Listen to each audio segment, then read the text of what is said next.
బాల్య దశలోని వాళ్ళకి ఇలాంటి శారీరక పటుత్వాన్ని, దృఢత్వాన్ని, మానసిక పరిపక్వాన్ని ఇచ్చేది కేవలం ఇలాంటి కార్యక్రమాలు, ఇలాంటి ఆటలు. ఇంత మంచి కరాటే విద్యను నేర్పిస్తున్నటువంటి మాస్టర్ గారికి కూడా నమస్కరిస్తున్నా. అయితే మనము ఖాళీ సీసాలో ఏది నింపితే అదే నిండుతుంది. ఖాళీ సీసాలో విషం నింపితే విషమే నిండుతుంది, అమృతం పోస్తే అమృతమే ఉంటుంది. మనం చిన్నప్పుడు పిల్లలకి ఏం నింపుతున్నాం? అది ఖాళీ సీసా, అది ఖాళీ బుర్ర దయ్యాల కార్ఖానా అంటారు. అంటే దాంట్లో ఏది పోస్తున్నాం మనం?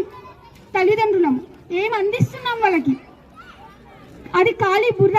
అంటే ఎలాంటి సమస్యలు ఉండనటువంటి చిన్న బాల్య దశ. దాంట్లో ఏం పెట్టాలి మనం? మన దేశభక్తి, తల్లిదండ్రుల పట్ల గౌరవము, సమాజంలో ఎట్లా బ్రతకాలి, ఎవరికి ఎంత మర్యాద ఇవ్వాలి, ఎవరితో ఎట్లా నడవాలి, గురువులకు ఎట్లా నమస్కరించాలి, బంధువులను ఎట్లా ఆప్యాయంగా మాట్లాడాలి, అవన్నీ ఈ సమాజంలో, ఇప్పుడున్న సమాజంలో కరువైపోయినాయి.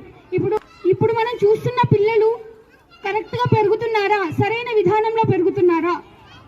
వారికి మనం విలువలు ఇస్తున్నామా? శారీరక దృఢత్వాన్ని ఇస్తున్నామా? మానసిక పరిపక్వత ఇస్తున్నామా? అది మనం తల్లిదండ్రులం ఆలోచించాలి. తల్లిదండ్రులే మొదటి గురువులు కాబట్టి మన పిల్లలకి ఏమి ఇవ్వాలి, అది మన తల్లిదండ్రులు ఫస్ట్ నేర్చుకుంటే పిల్లలకు అదే మనం ఇస్తాం. ఇప్పుడు చూడండి, ఎప్పుడైతే ఇలాంటి విద్యలు నేర్చుకుంటారో శారీరక పటుత్వం ఉంటుంది, మానసిక పటుత్వం ఉంటుంది. వాళ్ళు ఏం చేస్తారు? నేటి బాలలే రేపటి పౌరులు కాబట్టి ఇప్పుడు వీళ్ళు ధీరులు, శూరులైతే సమాజానికి సేవ చేస్తారు. ఉద్ధరేదాత్మ ఆత్మానం ఆత్మానం అవసాదయత్ అంటారు. తనని తాను ఉద్ధరించుకుంటూ, బాబు మీకోసమే,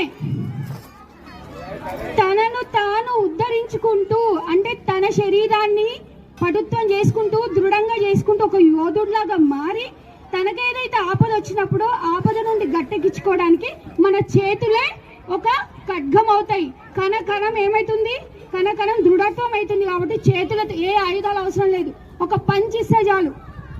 ఎవరైతే మనల్ని హింసించడానికి వస్తారో ఒక పంచ్ ఇస్తే చాలు, వాళ్ళు ఏమవుతారు? కింద పడిపోతారు.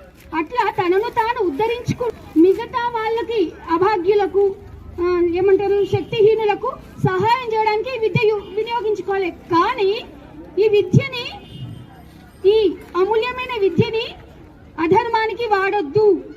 అంటే దుర్మార్గులకి సపోర్ట్ చేయొద్దు. అభాగ్యులకు, ఏమంటారు, శక్తిహీనులకు సహాయం చేయాలి, సమాజానికి సహాయం చేయాలి. మీకు మీరు సహాయం చేసుకుంటూ, మీకు మీరు సంరక్షణ, ఆత్మరక్షణ చేసుకుంటూ అభాగ్యులకు కూడా ఆత్మరక్షణ చేయాలి.